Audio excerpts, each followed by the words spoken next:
Ces textes sont des inspirations qui me viennent, souvent à des moments de forte prise de conscience. Faire ou ne pas. Persévérance, constance, discipline et patience. Persévérance, je t'ai longtemps tourné autour sans vouloir te regarder dans les yeux. Constance, j'ai toujours aimé ton nom. Qu'est-ce que je l'ai aimé? Discipline, tu me faisais fuir, car j'avais l'illusion d'avoir besoin d'un peu de légèreté. En fait, c'était la distraction que je m'offrais, et des aventures nouvelles. 10 grammes de tel livre, une cuillerée de tel rituel, un zeste de yoga, 3 poils de méditation, 50 ténèbres sentimentales auto-infligées. Aujourd'hui, mes 3 amis, je choisis de vous mettre au cœur de ma vie. Je vous ai même amené une 4e amie au doux nom de patience.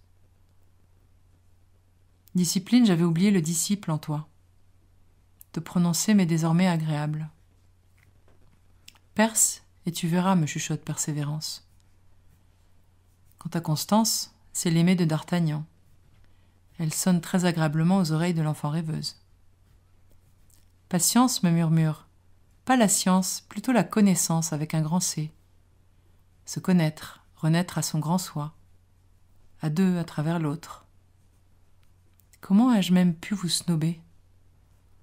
En réalité, c'est très simple. Vous fichiez une trouille bleue à mon petit personnage, à mon mental égo, qui avait si peur de mourir, de ne plus trouver sa place dans ma nouvelle vie. J'ai d'abord essayé de le tuer, tout bonnement, en bognong que j'étais. J'ai perdu cette bataille, bien sûr, qui n'a fait que te renforcer. Et oui, ce à quoi je résiste persiste. Alors, sagesse m'a soufflé de lui parler, gentiment, comme à un très bon ami qui déraille. Je l'ai remercié pour ses bons et loyaux services. Je lui ai dit de ne pas s'inquiéter. Et je lui ai dit que nous allions modifier nos habitudes. Que je n'avais plus envie de butiner, même si j'adore les abeilles. Que je n'avais plus envie de souffrir du même disque rayé qui ne sait plus depuis longtemps pourquoi il tourne et toujours dans le même sens. Je lui ai dit que je voulais du nouveau, et surtout du calme, du calme.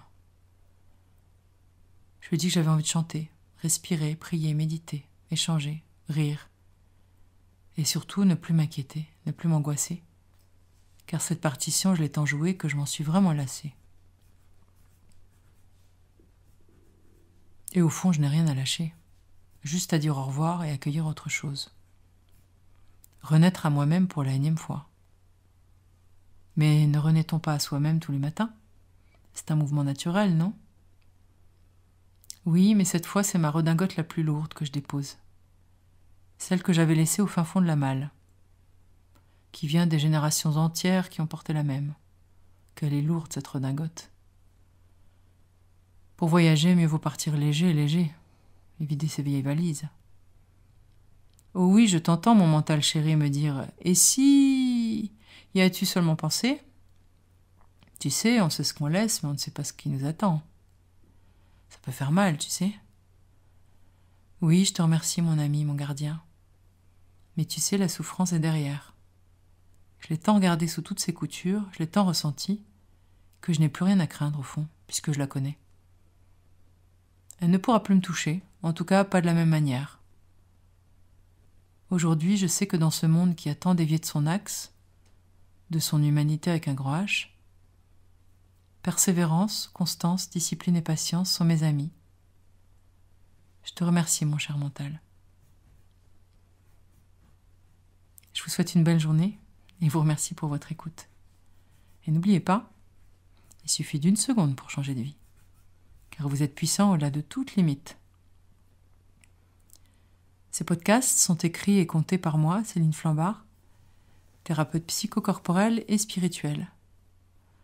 Je pratique les soins Twina, Chinetsang, les soins chamaniques et des soins intuitifs. Et je transmets mes connaissances en santé holistique à travers des ateliers et des conférences.